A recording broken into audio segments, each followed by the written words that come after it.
At a recent game in Evanston, Illinois, this Wisconsin Badgers fan decided to flip the bird at the Northwestern students section and then follows it up with an anti-Asian gesture. Yo! Oh my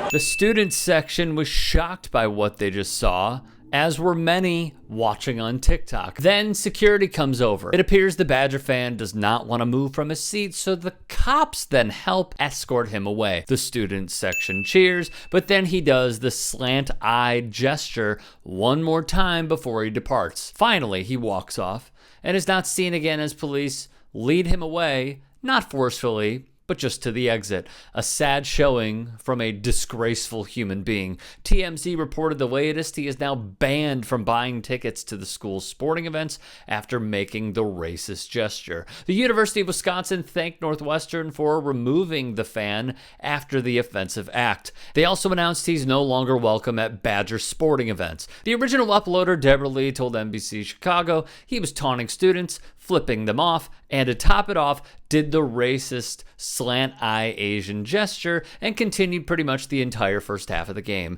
He didn't seem to have any remorse at all, Lee said. He was doing gestures throughout the first half. I think I personally saw it at least a dozen times. He was proud, even as he was leaving, to keep making gestures. I don't know why somebody would just come into our arena and be motivated to act like that, Northwestern student Adam Smith said. I was just generally disgusted by it, said another student.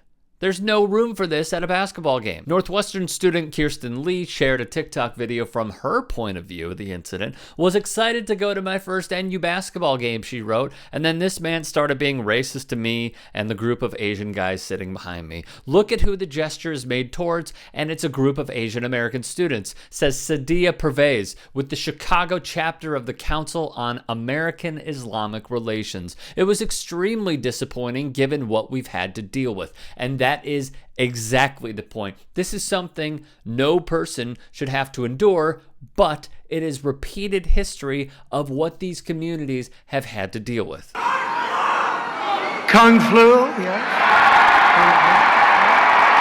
Some people call it the Chinese flu, the China flu, right? They call it the China as opposed to the China. From the President of the United States. The President continues to call this the Chinese virus. It came from China. I mean, you think it's okay for him to say that? I do. To his enablers in his own party. Recently in New York, 40-year-old Michelle Go was pushed to her death in front of a subway train car. What's left many of those who held a vigil and have protested the violence against Asians is that police did not rule it a hate crime. When Go died, advocates and the Asian American community in New York were still mourning the death of Yao Pan Ma, a 62-year-old Asian man who police said was bashed in the head in an unprovoked attack in East Harlem. He died from his injuries 8 months after the attack, which happened a little over a month after 8 people, including 6 Asian women, were killed in the shootings at Atlanta area spas. Since the start of the COVID-19 pandemic, thousands of people in the U.S. have been victims of anti-Asian incidents,